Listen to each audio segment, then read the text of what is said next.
එක කඳවුරක සෙබළෙක් හිටියා. ඔහු බොහොම නිහඬ චරිතයක්.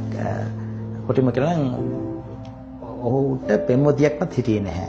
කඳවුරේ හැමෝටම පෙම්වතියෝ ඉන්නවා. මොහුට නෑ. මොහු රාජකාරියටම කැපවෙච්ච බොහොම නිහඬ චරිතයක්. අලුතෙන් ආපු සෙබළෙක්. ඒතර කඳවුරට ලියුම් එනවා. ලියුම් එන්නේ කොහොමද? චොපරකින් තමයි ලියුම් ගේන්නේ. මේ ගොඩ බිමින් සම්බන්ධතාවක් තිබුණේ නැහැ. එතකොට හැමදාම විටින් විට එන චොපරවල මේ පෝරවල දාලා තමයි ලියුම් ගේන්නේ. ඒතකොට ලියුම් මල්ල කඳවුරට ගෙනාපු ගාම චොපරකින් කඳවුරේ අය මීමැස්ස වගේ වට වෙලා තමුන්ගේ නමට තියෙන ලියුම් අරගෙන දුවනවා. මොකද ඒ තරම් ලිපියක් පිළිබඳව දැවෙමින් ඉන්න පිරිසක්. මොකද වෙන කිසිම සම්බන්ධකම් අද වගේ මේ ෆෝන් අරගෙන මොකොත් තිබුණේ නැති නිසා.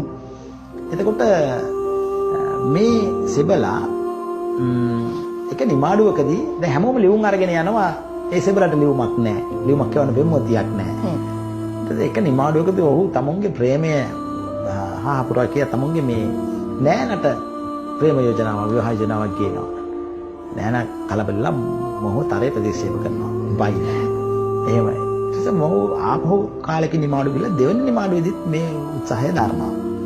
නමුත් ඔහු නිර්දය ලෙස ප්‍රතික්ෂේප කිරීමට ලක් වෙනවා මිසක් ඒ ප්‍රේමයට අනුකූලතාවයක් දක්වන්නේ නැහැ.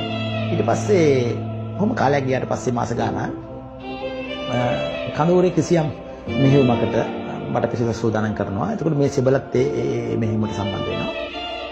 හැබැයි මේ මෙහෙයුම පටන් අරගෙන මෙහෙයුම අතරතුරදී සෙබළු අපේ කීප දෙනෙක් මැරෙනවා. ඒ මැරෙන සෙබළු අතර මේ සෙබලත් ඉන්නවා.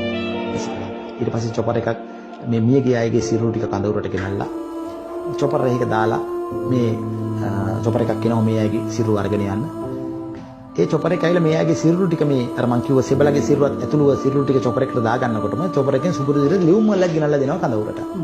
එතකොට චොපර් එකේ මේ අයගේ සිරුරු දාගෙන යන අතරේ මේ ලියුම් මල්ල කඳවුරේ අය බෙදාගෙන බලනවා. එතකොට එක ලියුමක් ඉතුරු වෙනවා. මේ ලියුම හරියටම මේ මිය ගිය සෙබලගේ නමට ආපු ලියුමක් ප්‍රථම වතාවට ආපු ලියුමක් ලස්සන අකුරු තියෙන. එතන ඉන්න සැරෙන් වරේ මේ ලියුම කඩනවා. දැන් අයිතිකරු මිය ගියින් කියලා දන්නවනේ. ඔහුගේ නමට ලියුමක් කවට බලන්න කෙනෙක් නැත්නම් කඩපුවාම අර නෑන එවපු ලියුමක්. ඔව් ප්‍රේමය ඉල්ලලා ප්‍රකාශ කරපු නෑන එවපු ලියුමක්. ඒක තියෙනවා.